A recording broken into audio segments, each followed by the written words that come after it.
The different thing about Zeus is that he's our final boss.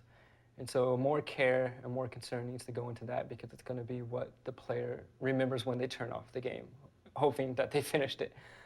So it needs to be very epic, very big, big moments, not really mechanic driven, but something where you finish it and you're like, oh, I need to tell my friend this. Like, oh, did you play him this way? That type of thing. Not only is he the sort of final boss, but he's also the kind of the main antagonist, that if we do a third game, he will kind of stretch into the third.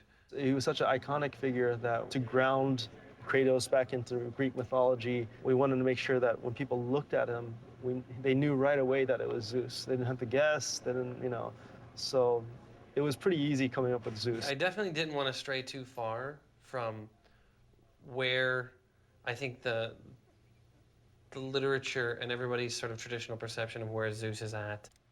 Character artist gets the concept art from that department and just sculpts it in polygons and then paints on a texture and tries to make sure that it looks like what the intention was on the part of the producers and the concept artists. We're between concept art and animation in the pipeline. After we're done with it, we end up handing it off to the animators and make sure that it's all correct for what they need and, that he bends correctly and that he moves the way he's supposed to. We wanted to make it epic in the sense that Kratos is small and Zeus is very big.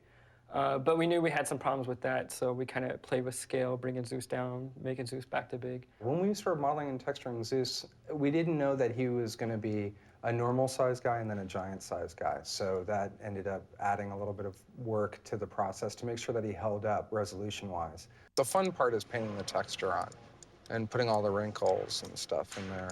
So we have two different models, a big one and a small one. And trying to get the big one to end up in the small space where the player doesn't realize that, they've kind of been tricked that now we're loading up the small one or now we're loading up the big one. So we had to play with various ideas of, we scale him up kind of off camera, but you kind of allude to it that, he's growing. Then when we cut back, you see him, you're like, oh, that happened. So here we have a different model of Zeus, the big one.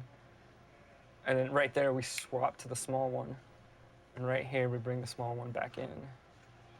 So using a camera POV change to suggest the... Right, we have the camera kind of emulate his eyes looking down and shrinking and all that. We didn't want to give him straight melee attacks, so sort of like how the Colossus is like punching at Kratos. We wanted to keep him more magical.